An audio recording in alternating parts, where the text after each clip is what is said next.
Do it. I don't. Do it.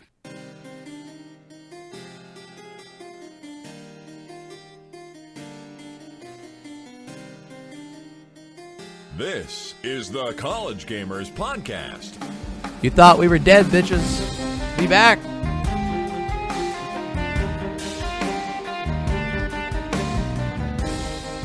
Just like broke my microphone yelling that, but whatever. Hey everyone, it's the College Gamers Podcast, the dying podcast that's now re-risen. Is it fair to say a lot has happened since we last spoke? I feel like, yeah. I feel Yeah. like that's probably pretty fair.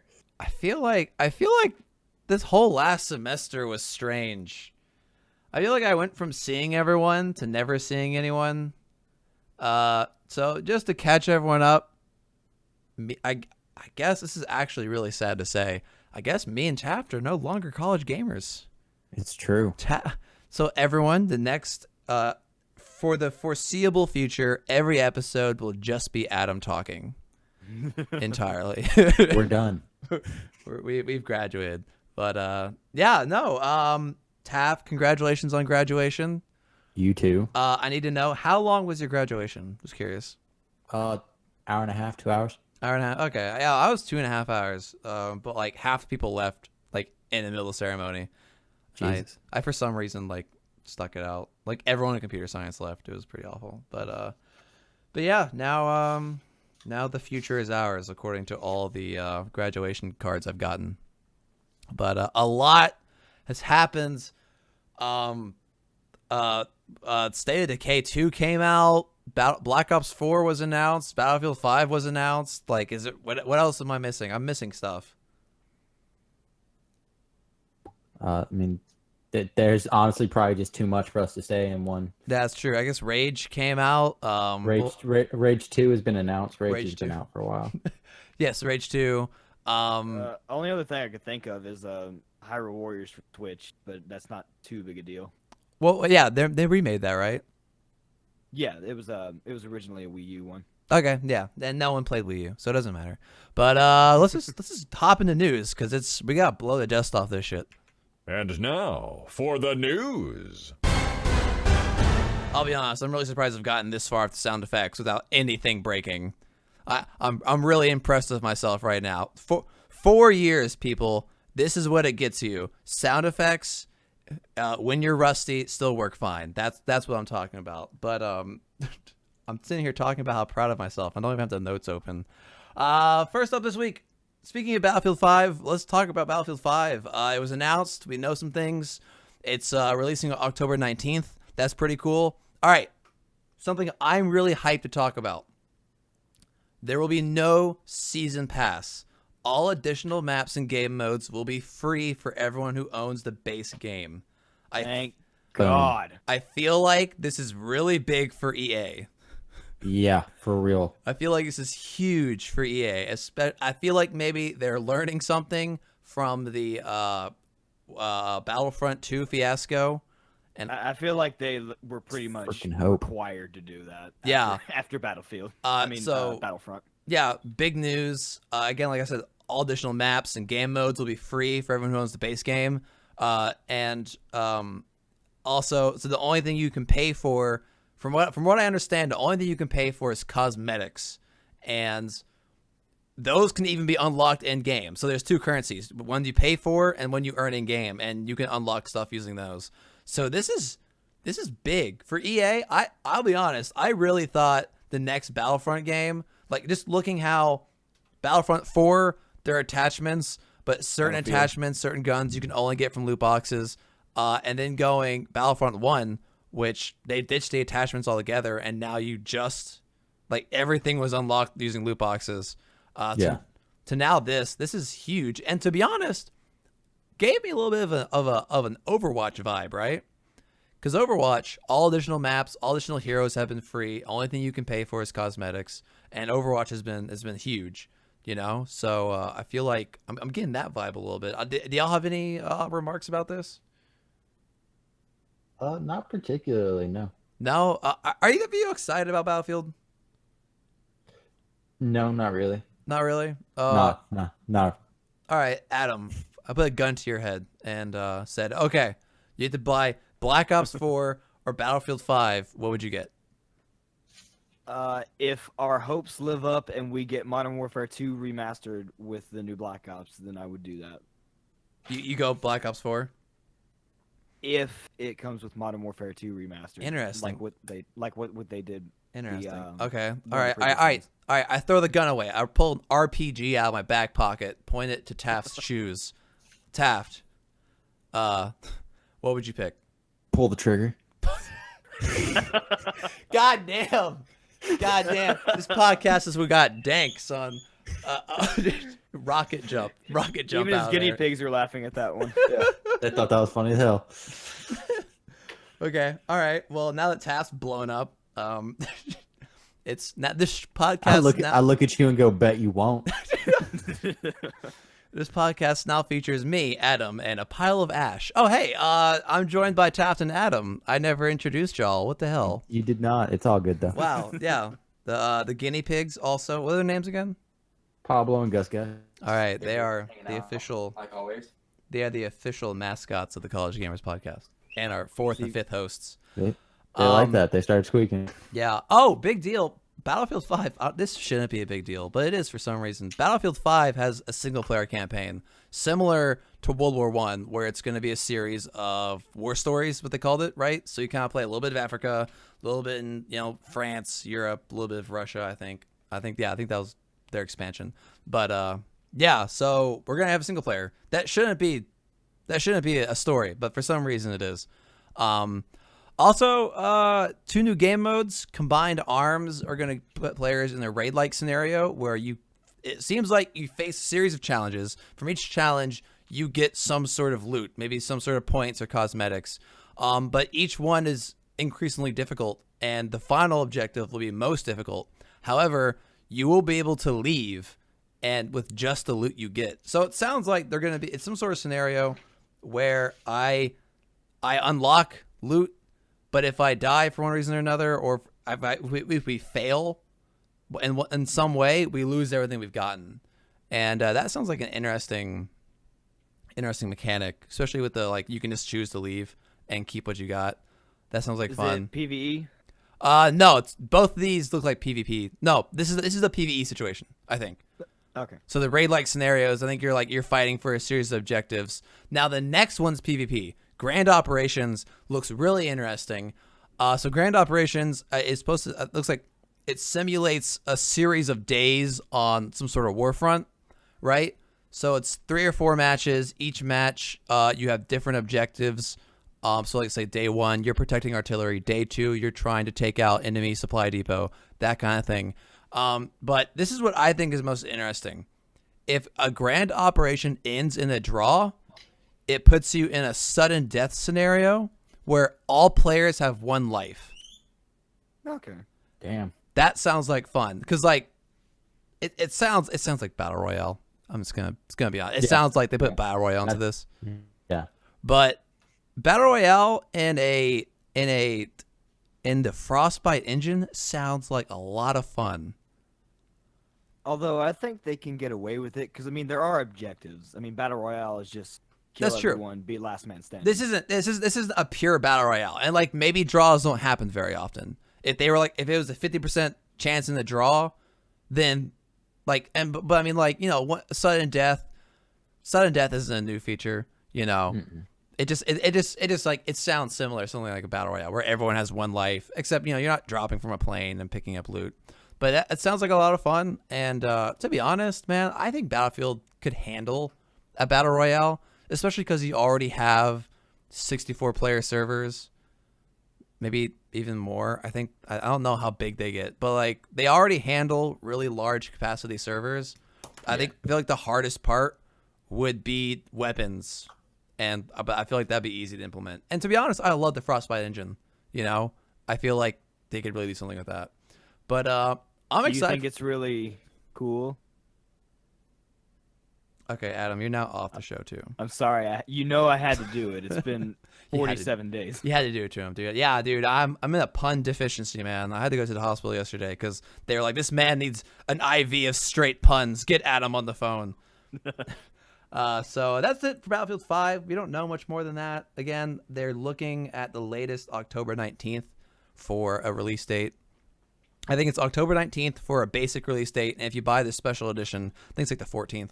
But to be honest, between Battlefield and Black Ops, I'm just more excited for Battlefield. I don't like the close combat small maps of Call of Duty. You know, I like the wide open expanse vehicles. Call of Duty is introducing a freaking battle royale. Yeah, we'll get to that. We'll talk about that. It sounds like you're excited. No, not at all. Oh, Taff, it sounds like you're already done at the battle royale hype train. Dude, I was never on it. Have you played any of them? No, never been a big fan of them. No, I have. How many? They're just like a breeding ground for hackers, and I can't stand that crap. I'll be honest, dude. I've had some. I've never had hackers as bad as PUBG. I've had people kill me from 500 meters through 2 hills. Just lock on headshot and kill both me and my teammate. It's pretty awful. But all right, PUBG. All right, I'm just gonna be flat out with y'all. I hate this number. I hate myself for putting this number on my account. But on Steam, I have 222 hours on Battlefield. Not Battlefield, of Battlegrounds. And to be honest, I hate myself for it. So I'm just ashamed. But let's move on to Rage 2 before I get enraged by Battlefield. I mean, player unknowns. All right, so Rage 2 is coming, has been confirmed finally. I know Alex can be super pumped about that because he loves that game. All right, or for those of you who don't know, like myself, what is Rage? So Rage is a post-apocalyptic game. Okay. Takes place on Earth in a post-apocalyptic desert. There's a bunch of really cool, interesting factions in them. Just too many for me to name. It's been too long for me to actually go through. But it had a city landscape that you could go into. Okay. And it had desert, and a big thing of it was car combat. And it was an open world. You could go you went to level, you go to an area that was kind of like a level. Yeah. But you got there through your car by going with your car. Yeah. And you do races and stuff. It was just really cool, kind of like Mad Max kind of style. Yeah, I'm getting a real Mad Max vibe here. Yeah, exactly. It's very similar to that. And the guns were really cool. It's a really awesome game, and I recommend checking it out because I'm relatively sure it's backwards compatible. Interesting. Okay. And it had this awesome. Even has zombies. It had this awesome little. Basically, it was like a TV show that people watched where you would go in and kill a bunch of zombies in really awesome ways and try to get a high score on it. So like style points or something? Exactly, yeah. Okay. So like I said, Rage 2 has been confirmed. It'll be on the Apex engine and is being made by Avalanche, who are the same people who made Just Cause and Mad Max. So we know that the car combat's going to be killer. I have confidence in that. And yeah. And then the the scenery and stuff is gonna be great because of Just Cause is amazing. We know that there will be car combat. It's been in the trailer, and that there will be a more varied landscape. There's gonna be a sprawling desert. This time they'll have a dense forest and an industrial wasteland, which will be interesting to see. Sounds like fun. So it's an open world game, right? Oh yeah, it's open world. It's super fast paced. It's super awesome, and I can't wait for this to show up at E3 because it's coming to E3. Oh hell yeah! It got leaked, right? It was supposed to be at E3, but yeah, it's a Bethesda thing. It got leaked in air quotes. Oh, okay. I gotcha. It's Bethesda. They like to leak all their crap. All right, I hope this isn't why they got all that event space for. Yeah, give me Elder Scrolls, baby. But they already have a little pre-order bonus that you can see. So pre-order bonuses have already been confirmed and will include an exclusive mission called Cult of the Death God. Dude, that sounds like a band. Yeah, and it'll include an exclusive pistol, some armor, and a monster truck. I'll be honest. I would. I played bass for Cult of the Rage God or whatever. Death God. So, That's coming out. That'll be showing up on June 10th. Nice. Is it on? It's not on Steam, is it? No. Oh, Rage. there it is. Rage. Yeah. I'm pretty sure is an Xbox exclusive. What is it? I found a Rage on Steam. Is this also Bethesda? Yeah, it's Bethesda. Okay, then yeah, that might be it. It's on. Yeah. It's similar to Far Cry 5. Why is that?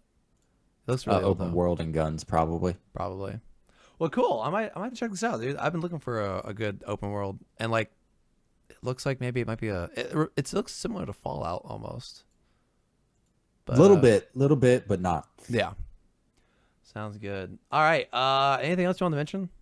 Not really. We don't have a release we don't have much information about this. So I'm excited to see what happens. Sounds good. E3, baby. All right.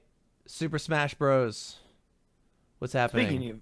Speaking of E3, by the way, y'all excited? E3 is like 2 weeks away. Always, dude. I love E3. God. E3 is like the best Wait, time of the year it, for me. Is it really? All right, I gotta Google this. Yeah, it's June 10th. 12th. All right. 10th or 12th? Bethesda's one is on the 10th. Oh, well, screw you, Google, and your fake news. Anyway, all right. Sorry to interrupt. I am excited. I didn't know it was so soon. Yeah, it creeps up on you. Oh yeah, no, it goes. Why does Google say 12th to the 14th? But according to the press conferences, run from the 9th to the 12th. Maybe the 12th to the 14th is like open to people. Maybe. That could be it. All right. Sorry, Adam. Sorry, I got excited. Quite all right. You should be excited because I'm just now realizing how close it is. But this will be at Nintendo's E3. They did just announce Smash 5 earlier this year. So they'll be doing what they did with Wii U. They'll be holding an open invitational. Well, just an invitational. I don't know how open it'll be, but they'll be inviting some of the top Smash Bros. Players from the world to play a tournament demo version, basically. And they'll compete for. I'm not sure what the prize is, but it's basically a major tournament that's meant to draw attention. And it will be our first major look at Smash 5 because, I mean, you'll be able to see the display screens. They won't be able to hide, what characters are in the demo or anything like that. Yeah. It's a great opportunity for marketing. You'll build that hype. Really. Build that hype. The hype came when they're like, hey, we are doing a Smash 5, and it's coming out this year. Yeah, I don't know how much hype. You don't even make much more hype than that. When they start to announce some of the new characters that are going to be in the game, if they're like good characters, people will lose their minds. Oh, definitely. Yeah, no. If they say that Goku's in it, people will die. I'd buy it. I think Crash Bandicoot might be in it because, like, since the Crash Bandicoot series is coming to the Switch, they might be cheeky and put him in Smash 5. Okay, I'd be cool with that. Well, so Sonic's in it, so Crash can get it. Yeah, I see that. But anyway, some news on this invitational. It'll be June 12th at Nintendo's E3, and they have a roster of guests here. They include from Smash Bros. For Wii U. These are some of the pro players. Zero. He is from Chile, but he is living in California. He's actually currently retired. Okay. But he's temporarily coming out of it for this invitational. He was basically he was ranked number one in Smash 4 the entire lifespan of the game until he retired. And he also won the Smash Bros. For Wii U invitational before Smash 4 came out. This sounds like a really intense movie plot. It's like, Zero, we need you to come back. I can't. I've retired. We need you to come back just one. I'm sorry. Just one more time. Just one more time. Not since my wife died in that horrible Smash Bros. Accident. I promised I would never go back. Your country needs you. Chile needs you. And they have your wife. Thought she was dead. She's not. Bum bum. Face to black. All right. I'm writing that movie tonight. I'm not gonna sleep. I'm just gonna write a movie. I would see that movie.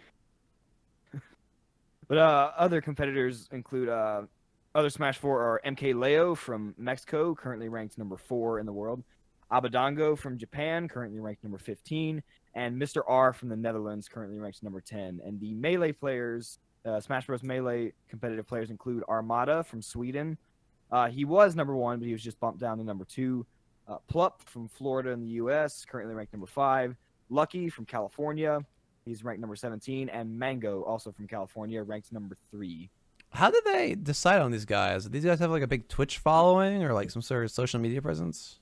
I'm really not sure how they choose these people because Zero makes sense even though he's in retirement because he was number 1 the entire lifespan of the game and he won the last one. Yeah, that makes sense. But I'm not sure as to why they wouldn't invite some of the other people like the number 1 ranked player from Melee. He was in the previous invitational. I'm not sure why they invited him. So I really have no idea how they choose these people. I don't understand. Like I feel like it's kind of random. Like you have here's number 1, here's number 4, but 15th and 10th. Like where'd everybody else go? You skipped a few numbers there, Nintendo.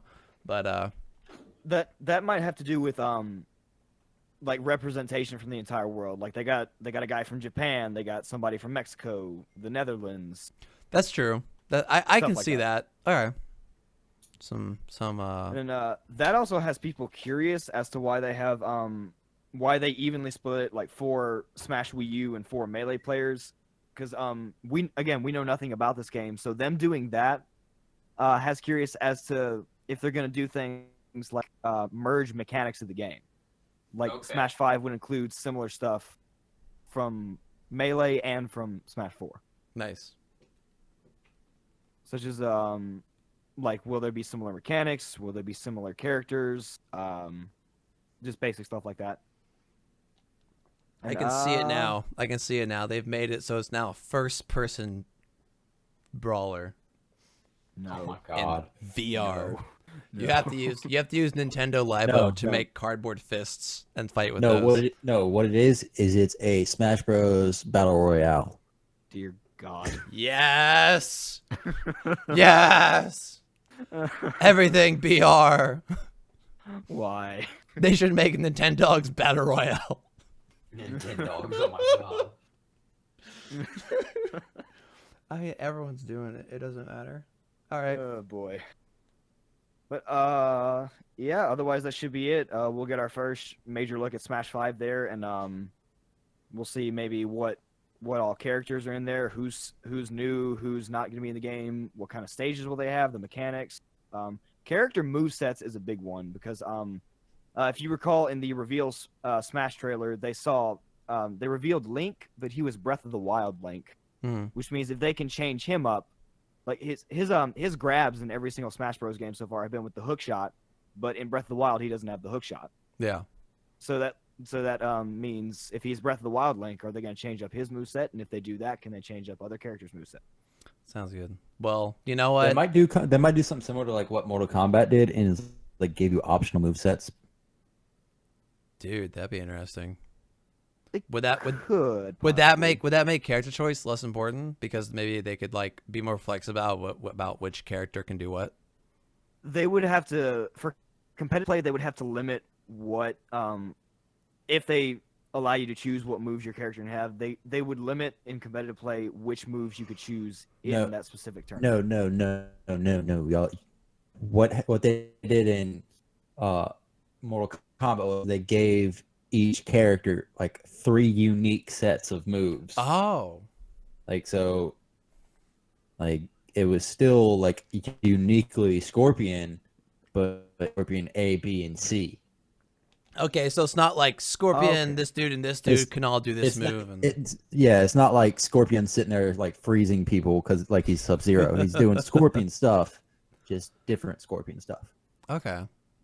But is it a set like you can't do a different combination? Like he does this grab, but he does this jab. No, like it is. If you have A, he always does this. If he does B, he always does this. Okay. I would. It's 3 different. It's like optional sets of moves, not interchangeable ones. Yeah. Not like you can't like piece them all together. It's like this is your set of these abilities and Exactly, and each one had like an individual look to it. So they might be like, you can do Breath of the Wild Link, or Toon Link would be a skin, or that'd be cool. That'd be regular Link would be a skin. That'd be interesting. Okay, Like I see it. if they overall had a smaller roster, but you had more choice of moves per character. But I don't know. Like I don't like. It seems like a staple of Smash Brothers is the fact that each character is like this play style. Yeah, that's fair. So, That is one of the major staples, and if I don't really think that would work with Smash doing a bunch of different movesets, because each Nintendo character is known for something. Like there's a reason Mario has Cape and Flood and Fireballs, and there's a reason Ganondorf has Warlock Punch and a bunch of stuff like that. You know what?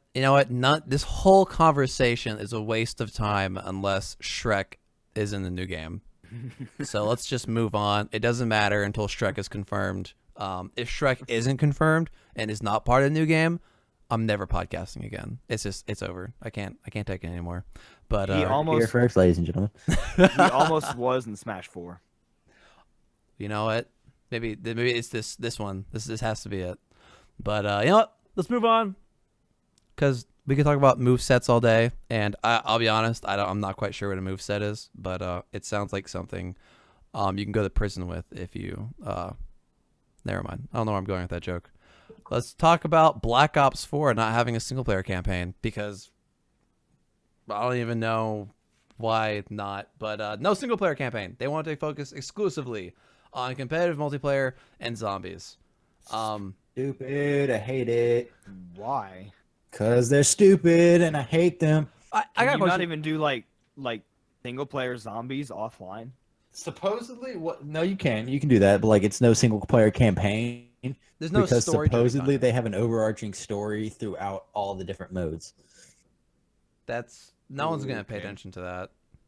Multiplayer, no one's gonna care. But like, I got a question for you, Taft. When was the last time you completed a Call of Duty campaign? The last time I played a Call of Duty campaign. When was that? It's a great question, Michael. See, here's the thing. Like, if I can understand where they're coming from, because Black Ops or Call of Duty in general is kind of like become known for its multiplayer experience, and if they're finding only 20% of players complete the campaign, it's then like why waste $20 million on like that content if no one's going to complete it? And then Because it doesn't need to cost them $20 million. They don't need to freaking get freaking Kevin Spacey, Jon Snow. They don't need to get those big name actors. Just get Joe Smo down the street to do it and let me shoot some Nazis. I can argue with that. Like I mean not argue. I can agree with that. Like we don't need a big blockbuster campaign, but like some story is nice just to like because like I don't know about y'all, but I'm a very story driven player. I need to feel compelled to do something. That was my issue with Halo 4. Is that like I thought we solved all this shit. Like I thought we were done. So, but like I like a lot of people go to Call of Duty for the multiplayer, you know. And if you want a story driven experience, then I feel like you have other options that do it better. You know. Fair enough. So like I feel like there are and like that's the thing. Like if I want story driven content and Black Ops won't have it, I can just go to another game that's like too story driven. Like Pillars of Eternity 2, Dreadfire. You know, that's a very story driven game. The Pillars of Eternity games. Very story driven, very like lore heavy. Like if I really want story, I can go do that. Fair enough, but still. Yeah, But but does it have like local deathmatch or something like that? I'm sure all still has that. Like, but I'm just saying, like, the story-driven content will not be there unless they somehow mix it in with campaigns or with like maybe a series of multiplayer matches can be like, oh, this story because then in That's what Titanfall did. yeah, Titanfall 1 did kind of that, where like it kind of like the story was kind of like what side you were playing on. But just to like quote what they said when we first started on multiplayer in Call of Duty franchise, 10% of our population was playing competitive multiplayer. Fast forward to 2015 or 2016, we're looking at 90% of our players are playing multiplayer. So, you know, like they're using percentages, so we don't like they could say like it's it's possible that they lost 90% of their players, and now 90% of them play multiplayer. But I think Call of Duty, I think especially with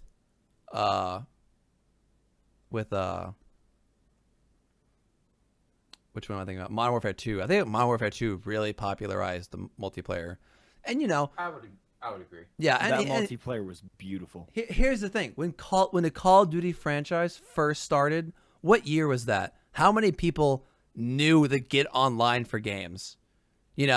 Nowadays to get online, I don't have to worry about like finding servers and like connecting my thing to this and do that and like accidentally stab myself because I I didn't. dial up. Exactly. Nowadays it's really just like, oh, like I just pay $15 a month and I can now, and like everything is hosted. They made it super easy. So that's also probably why they search. And like I'm reading too much into this, but like the point is that there's no multiplayer. I mean, there's no single player content, and that means I'm probably not getting the game. Like I'm more excited for Call of Duty. I mean, not Call of Duty. God, what? Why can't I talk? What's wrong with me today? I need some coffee or something. But I mean, it has been a while since we've done this. I have dust coming out of my mouth as I speak because it's just so unused. This podcast is the only time I use my voice. Just dust everywhere. But like that's why I'm more excited. Sounds absolutely disgusting. I cough a lot. No, I'm kidding. But this is why I'm more excited for Battlefield, because I like the single player content, and to be honest, I like the multiplayer experience in Battlefield more. Like, See, I prefer the Call of Duty multiplayer experience. yeah, you know what? College Gamers Show at gmail.com. Email us. What do you prefer? What would you want? If I pointed an RPG at your shoes, would you rocket jump or would you decide? Your choice. Or pull the trigger. Or pull the trigger. Or now we're just gonna get a lot of dank emails about people saying "blow me up." All right, you know what? Email us, "blow me up, daddy," in the subject line. Yeah. Do All not right. Google that. Do not Google. All right, let's move on before I actually Google it. Sea of Thieves, big content update. What's going on? Are they removing? It's a new content update called "Blow Me Up, Daddy." You should Google it. You shoot yourself out the cannon.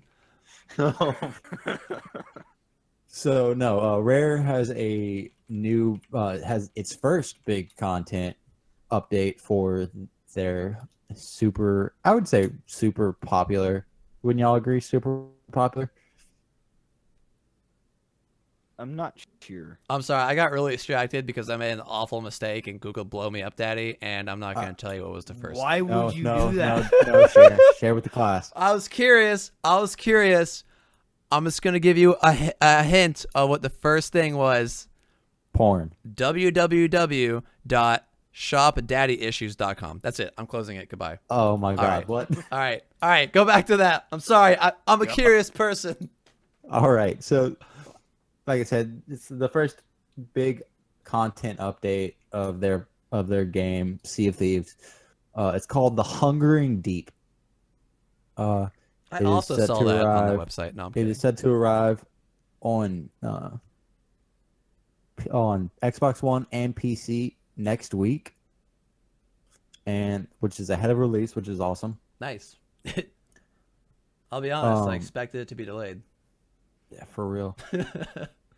The developers have shared some of the things that'll be in it, like it introduces a range of permanent new game features. Among them is a new monstrous AI threat that players may encounter while sailing the high seas. And they have added drums to the game, along with speaking trumpets, which will allow you to find pirate crews who have embarked on the same voyage as you. Nice. And the Hunger and Deep update also marks the start of a new limited time campaign quest.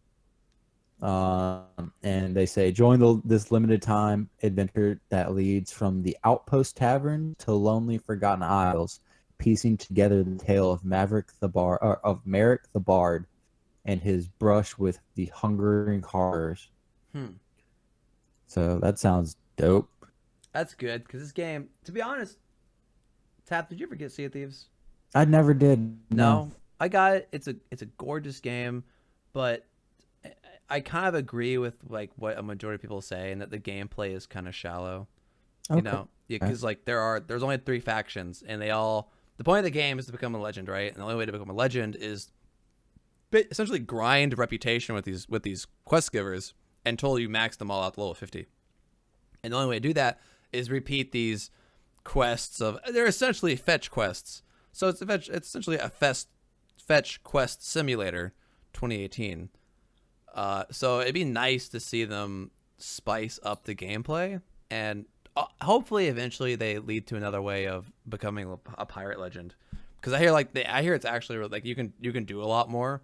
Your customization options increase when you become a pirate legend, but right now you just grind. And Fair enough. I would like to see.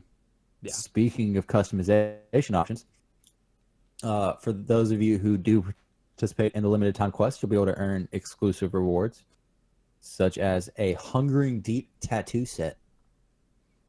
And along with that, they'll also be introducing a variety of other items to the game, mainly cosmetic like tattoos, scars, and a customizable flag for your ship. That's nice.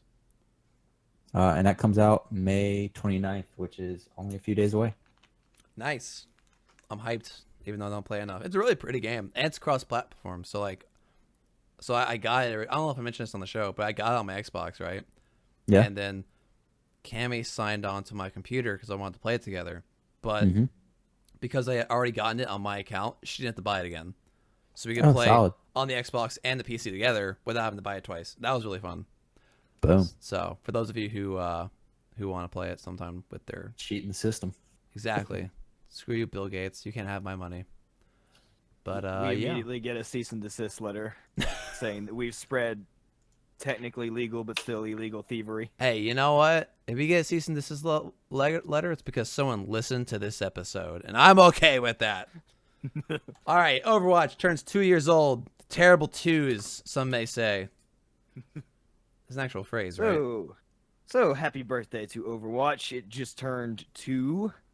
It doesn't really feel like that long, actually. Feels like it just recently came out. So that's the curse of getting old. Everything seems closer together.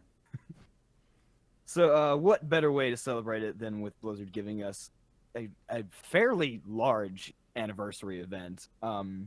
It started May 22nd. It is currently live, and it goes through June 11th. Oh wow! Yeah, this event's pretty long, but you'll see why here. The major additions include a new free-for-all deathmatch map titled Petra. This map is actually a little controversial because it's really big. Like, for a free-for-all deathmatch map, it's really, really big, and there's still your only, like, 8-player loadout, and it can be really hard to find people. Like, I've actually seen a YouTuber playing it. They got kicked from the match for being idle. Oh, because they couldn't find anybody. Oh my gosh, Yeah. that's really funny. And yeah, so that's the one issue with that. But otherwise, I've seen some footage of that. It actually looks like a really fun map. There's like this floor in the middle, where if you like jump off of it and you land on it, you can actually break it and fall into a void. That's interesting. That sounds terrifying. Blizzard would add that though. Let's see what else here. Supposedly you'll be able to play through all previous seasonal or special events. That's one reason why it's really long. Oh, that's cool. Like right now, I think today I just played it today was the Omnic Crisis. You could play through that. That was a good So I one. think it's gonna cycle through like that, Retribution, Junkenstein's Revenge, May Yeti Hunting or something like that. Are these? How are they cycling through them? Are they like daily? Like today is gonna be this, the next day is gonna be that. How are they? So far, it looks like it's day. Actually, yeah, I think it is daily because it says changes daily. Okay. Up on there. So like tomorrow, it's not going to be Omnic Crisis. Tomorrow, it could be Retribution, Junkenstein's Revenge, something like that. That's pretty cool. That's awesome. However, they do not have the free play heroes. You have to play with these specific heroes you given. So you can't do like Omnic Crisis with Bastion, Moira, Genji, and May. I don't know. Choose whoever you want. Like you have to do it with Reinhardt, Torbjorn, Mercy, and Tracer. That's the one downside. Oh, is that the ones that have limited players? Yeah. Yeah. Sorry, I got distracted for a second. Otherwise, some new stuff we get. There are over 190 new anniversary items, including skins, sprays, emotes, poses, etc. And they're all available through anniversary loot boxes, which supposedly contain both the new content and all old seasonal or classic content. So anything throughout the entire lifespan of Overwatch. You can also purchase those with real money because microtransactions. And you are also guaranteed one legendary anniversary loot box when you log in during this event. And you are guaranteed one legendary item. And I was upset with mine because I got the Beekeeper May skin, which I didn't really want. That's not my favorite. That's an older one. They might be giving off older ones. What the hell is this? Stealth Bastion skin looks terrifying. Oh, where's that one? I gotta see this one. I'm looking on the website. If you scroll on the skins, he looks absolutely terrifying. I love Shield Maiden. The big Stealth Bastion looks really cool. dude, yeah. Shield Maiden has like bear heads for shoulder pads. That's terrifying. But otherwise, that should be about it. Anniversary event is live right now and goes through June 11th. Take advantage of it now. Nice, dude. Overwatch knows how to party. I'm serious, man. They know how to party. Only thing they're not partying. It's Jeff Kaplan. Are you surprised? Jeff. Hey, man. Mess with Jeff, you get death. No, wait. Mess with Jeff, prepare for death. Doesn't matter. What games are we playing? Sorry to cut you off. I didn't know you were playing the bumper. No, it's all right. What were you saying? I was just gonna say Orisa looks like an orc from World of Warcraft. Orisa. Oh yeah, the forest spirit. The forest spirit looks cool. Oh wait, I'm looking at the right. Yeah, the mechanical one. Yeah. So speaking of Overwatch, I don't know who's gonna go first. I was gonna say something about you going first, Adam, but did you want to go first? We can go in whichever order you so Any desire. order? You know what? It's been a while. Let's just go in the rank of the notes. So I'll go first and just say, really, I've just been playing WoW a lot. Wow, that's been a minute. No surprise, right? Did I tell y'all about the grind for the Allied race? No. It's been a maybe. I didn't I'm tell not you sure. about that. Well, it has been a while. So in World of Warcraft, new expansion, they have these allied races. They're essentially variants of current races, right? And the thing is they're not completely unique races. Instead, they're giving these variants. But the pro side is that they're giving us a lot of races at once. Because they're not all completely unique and they're kind of like variations of current ones, they can give us a lot of races all at the same time, and that's been really cool. But 4 of them are currently in the game. And what happens is, in order to get them, you have to be a certain reputation, and you have to complete their quest zone, right? So it can take a while. And essentially high mountain torn are the one I went for. Yeah. They're essentially the regular torn, but with deer antlers. I thought they were stupid awesome. That sounds legit. They look sick because torn are probably the largest race in the game. And on top of that, they look even bigger with these massive antlers. So like, I love it. For some reason, I just like the bigger races.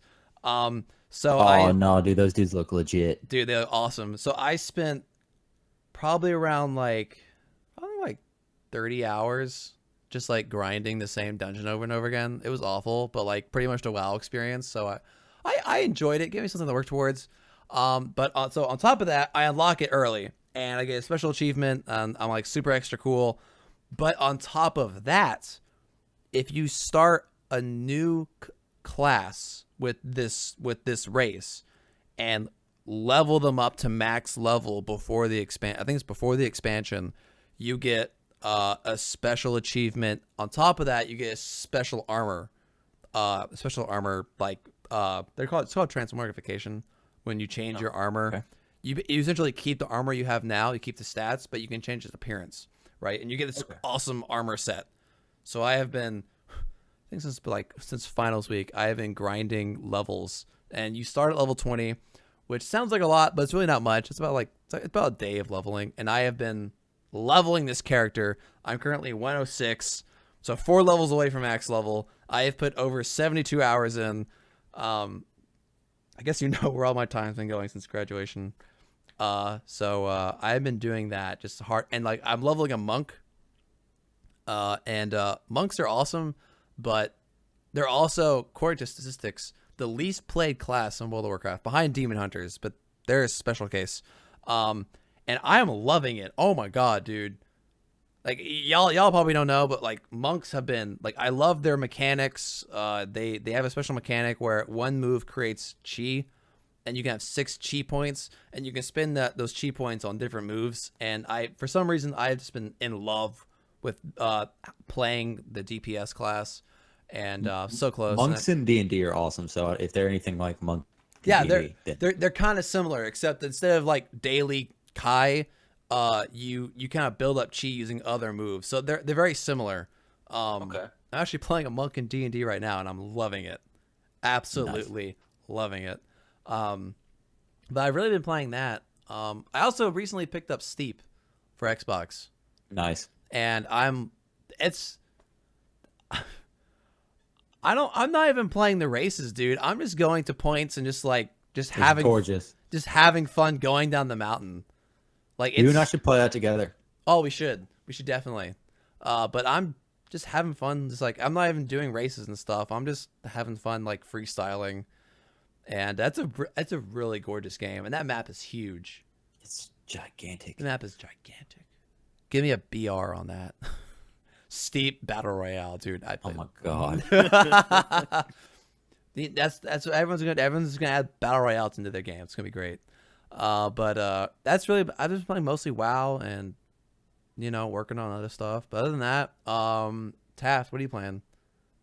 So within the past 47 days, I have played and beat Kingdom Hearts 2. Okay. I just me and my friend, we just started playing on a Minecraft server, Okay. and I'm currently running a D&D game. So Are you DMing or?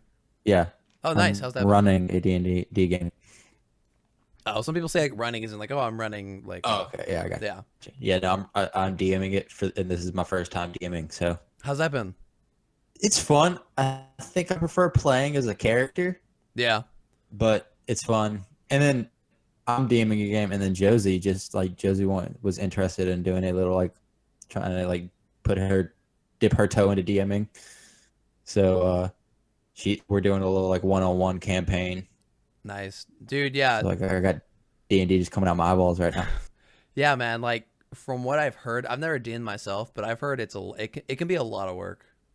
It is, but it's fun just to kind of see like you make a world and stuff like that, and then like see your players and stuff like interact with it, and kind of just like try to do things that make them like keep them on their toes. Yeah. Yeah. So how what are you playing? Are you playing like Pathfinder? Are you playing D&D 5? D&D 5th edition, and 5th it's a homebrewed world. Nice. That's cool, man. So Have fun with that, and yeah, just don't kill everyone too quickly. I once got my entire campaign killed in like the second session. they're currently right outside of like they're in the middle of a temple right now, and they have one more room to go or 2 more rooms to go before they get to like the big final room. Yeah. Yeah, we'll see how that goes. I'm just curious. What's the party made up of? Josie is playing a kobold warlock. Okay. Who has a Pact of the Fiend, but we're reflavoring it as Pact of the Dragon. Okay. There's an Aarakocra monk. A death cleric, or a grave cleric, Interesting. and a fighter. All right. That's They're only level 2 right now. So I gotcha. Do they have a healer? Do death clerics heal? the cleric, dude, grave clerics are like the ultimate healers. Are they? They sound like they'd be doing damage. No, not at all. So basically, they're at their best when you're down. They get Spare the Dying as a cantrip, Yeah. and they can cast it at 30 feet. which is like it's usually like you have to touch them, and Oh, that's nice. it stabilizes the person instantly. And then if they cast any healing spells on somebody who has 0 hit points, they automatically get the max healing possible. Wow, that's nice. Yeah. Gosh dang, dude. I wish I had that right now. My character's always dying. I think I fall unconscious. I think it's almost every session now. What it's a monk. I'm playing a half orc monk. What level? Think I'm level 4. What's Yeah. your like school? My school? Actually, I Yeah. don't know. We're Like playing open hand or something like that. we play Pathfinder. So I think it's a little Oh, okay. different. So I'm playing it's officially like an unchained monk, right? Okay. So Pathfinder's built on 3rd edition D&D. Yeah. And I think the monk in that was underpowered. So like the rogue and the monk, and I think a barbarian, they took a few classes and made these unchained versions, so they're buffed to be more balanced with the other classes. Okay, cool. And that's what I'm playing. So I think there'll be some variation, but I'm not sure. I don't think I have a school, but like it's a lot of fun. I'm really liking the key abilities. Mm-hmm. And like they just like it's nice because like every other level I get a key ability, but in between that I can pick feats. So it's like every level I can get something, and it's kind of like it's nice to kind of have something to constantly drive towards. Yeah. No, I love monks because I just really enjoy the idea of punching a dragon to death. Dude, it's been nice. I think I've liquefied faces with my fists. It's like you can do like a monk is like one of the hardest hitting classes. Like in one round, they can do so much freaking damage. It's ridiculous. Oh, it's amazing. Especially if like I have an ability where I can spend a key point and I can do like 3 attacks per turn.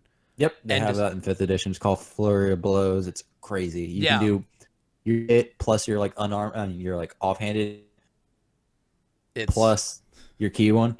Oh yeah, it's like- disgusting. It's like 5 hits in a turn, and if you get up to, I think if you're like you max out at like a D10 for your freaking fist. Dude, yeah, it's gross, but I love it. I'm really so far playing D&D has been me just like sampling classes, right? But Yeah. I think in terms like with the monk, I think I've kind of found my class I'm going to stick with for a little bit and like really stick with it. So I've really been enjoying that. But it's awesome to hear you DM, man. Hope you have fun with that. Anything else? Nope, that's been about it.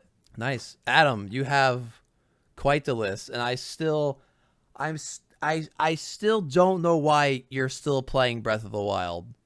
What possibly could you be doing right now? So what I did was I was going back and did the things that I said I was gonna do, but was too lazy to do, but eventually did go back and do them. So For example, I finally got all of the Korok seeds in Master Mode because I had about half of them. I got all of them in normal mode, and I only had about half in Master Mode, and I finally went through and got to them. why are you putting yourself through this, man?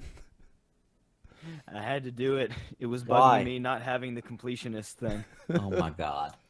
Oh my gosh. However, it bugs me even more now because I ran into the same problem as normal mode where my map says 99.91 map completion for percent. Wonder why have you done everything? Obviously haven't completed it.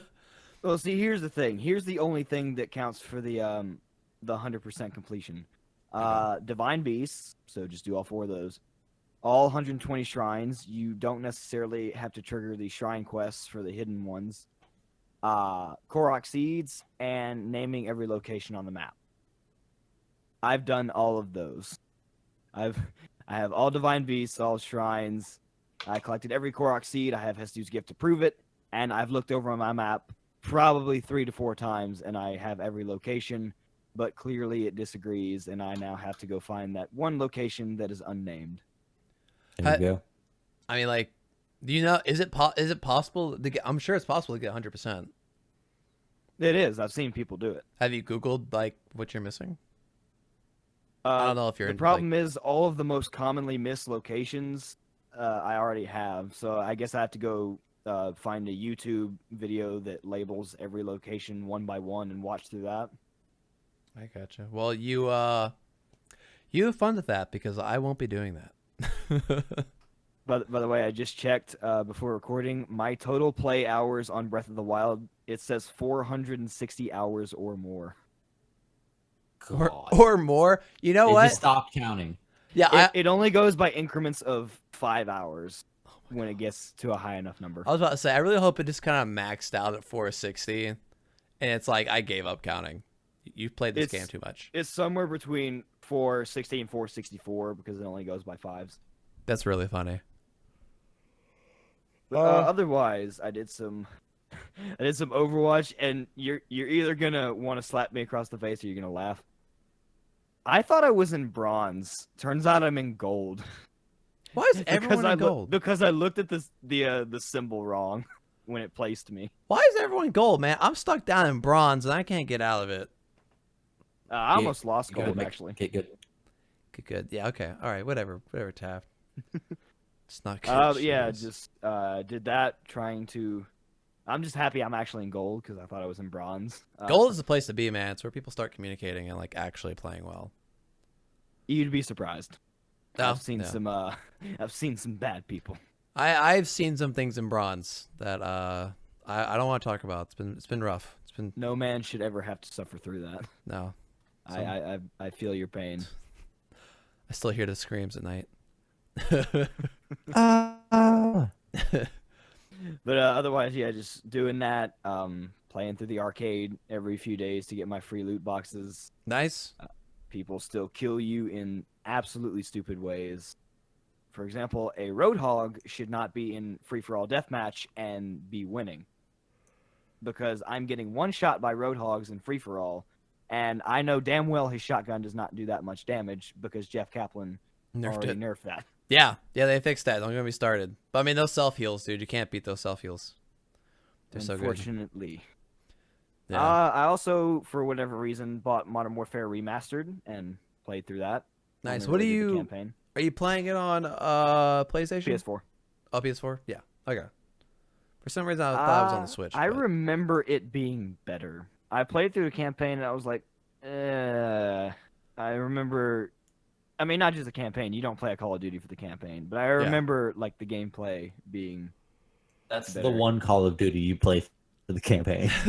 I would say what made Modern Warfare great was that we had never had something like that before.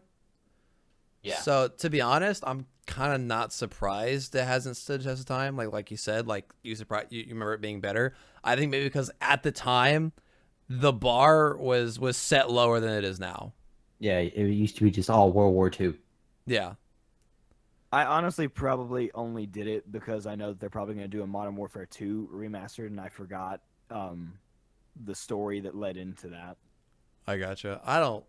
To be honest, I don't remember much of this story. I remember enough, I guess. Let's just say enough to like buy Modern Warfare 2 remastered. I just remember and enjoy it. a nuke went off, and then in Modern Warfare 3, they explained who was behind it the whole time, and I was unfazed. I was like, okay, I just want to complete this campaign. Yeah, but I saw you picked up Fortnite. How you liking it? It's really fun. It is addicting, like people say it is. But here's the problem. If anybody tells you that you can just hop in and do okay while doing genuine gameplay and not avoiding people, they are lying to you. Yeah, dude. So I noticed in Fortnite, so in PUBG, you can drop small places and get guns. I've noticed in Fortnite, you don't have those options. Like, you have to go populated areas for weapons. Not necessarily, because you can find just a random weapon lying around, or you can find a hidden chest, Yeah. which can have at least a good weapon. Like all you need to do is be good at getting to cover or building cover, and then just getting good shots on people. Understandable. I mean, obviously, the better the weapon, the better damage you'll do, but it's not necessarily your gear. Yeah. Basically, what you just said was if you find an okay gun, you have to be good at the game. And you know what? Basically, yes. There's You have to be good at building cover, being in cover, good at shooting. yeah. But like what I found is that like there's the thing that good and a bad player is really comes like a big part of it is building. Like people who build really well seem to do better because like you can with building you can wrap around your enemies, you can get above them, you can it really adds the flexibility of combat. And the people who are just quick with like ramp wall and know how to get around like that like tend to win because they can if you can outbuild your enemy, you can outflank them. Yeah, that's really the only problem that I have for me of why I can't win. I just need to I'm still getting used to the controls and like switching to stuff quickly, like switching between buildings, switching between weapons. Oh no, I ran out of resources. I fell to my death. Something like that. I'm just trying to figure out the controls and be able to and then also just be able to land shots because I'm so used to how other games shoot that like when players like a simple jump and like they'll jump out of my shooting. Yeah. And I just have to get used to how the game shoots and how the building works. And like all that is really just practice. Like the building's gonna be all muscle memory. Shooting is just like adapting to how to lead and stuff. So like all that is really practice. But here's how stupid you can be. Best I've ever done is I got 3rd place, and here's how I did it. I went to the edge of the map, avoided everybody. I only killed one person in that match, and that was just because they started shooting at me, and I got lucky with a shot. And then I got killed in one of the final circles by the guy who won. You know what? I would argue it's a legit strategy. It might not be the most entertaining strategy, but it's a strategy. And you know what? You got 3rd, so you did better than 97 other people. So good for you, Adam. Good for you. We should totally play sometime.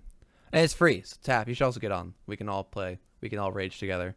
Because it's still rage inducing. But other than that, how's Hyrule Warriors? That's pretty good so far. I've only really played through the campaign. It's a pretty long campaign. Like the doing the objectives takes a bit, and there's a lot of things to do in the campaign. Like I'm still not done. Nice. What's the campaign? Is it like a classic campaign where you're Link and you have to go and kill Ganondorf and actually Ganondorf so far hasn't been the main enemy. He's been a side enemy with a lot of influence, but he hasn't been the main person. There's like a post, like an epilogue thing going on right now where he's getting more involved, but the main guy wasn't him. Plot twist. Oh, the excitement demons. Yeah, basically it's just a bunch of different eras throughout the Legend of Zelda thing. Like Zant from Twilight Princess was a boss. King Dodongo was in there from Ocarina of Time. Ganondorf was one. Girahim from Skyward Sword. The Imprisoned. All of them in there. And basically different eras throughout Breath of the Wild. These gates open and they're trying to invade Hyrule. You got to go close them. You got to beat the person responsible for it. Basically just that. Nice. Well, it sounds like fun. Fair enough. All right. It's been over an hour, so I think we should call it a show. What do y'all think? Sounds good to me. Correct. Sounds good. All right. Well, if you want to contact this here show, collegegamershow@gmail.com. Please don't send me any links to Daddy Issue Shop. I'm on Twitter @BlueCals with a Z. Adam is SmoothDog5, and Taft got a new one. Yeah, it's Taft Fast. Taft Fast. All right. Dude, that sounds like a superhero, I'm going to be honest. I know, right? You can find us on Facebook. It could also mean something else. I'm sorry I had to do it. Anyway, Facebook page of College Gamers Podcast. You can check out our Discord at bit.ly/TCG podcast. And rate us on iTunes so that people can find us when we produce episodes. And that's it. As a show, thank you all for listening. We missed you all so much. And have a good one. I forgot how to end this. Bye. Bye-bye. I'm trying to remember what I would say to say goodbye. Because Too I late! have to end it right. This has been a Blue Cow Radio production. Find more at bluecowradio.com. Moo. Moo. Bark. It really has been too long.